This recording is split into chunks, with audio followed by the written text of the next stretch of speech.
Hello friends, welcome to our Anuj Info YouTube channel. In this video you guys will know how to log in all SEC HR from Amazon AtoZ app. First of all you will open your Amazon AtoZ app. Then click on the third line on the corner. And then click on resource option. And then you have to click on all SEC option.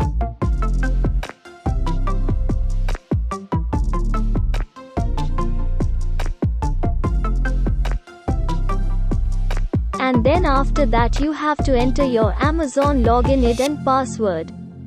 After this you have to click on the login button.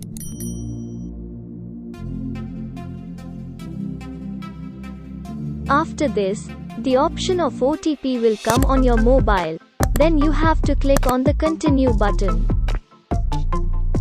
After this a code will be received on your registered mobile number. Simply you have to copy the code and put it on the option of enter code. After entering the code, you have to click on the verify identify button.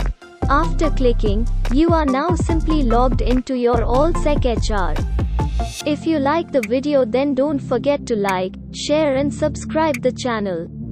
If you do not know your password, then you will see a video at the end of the video. You watch it.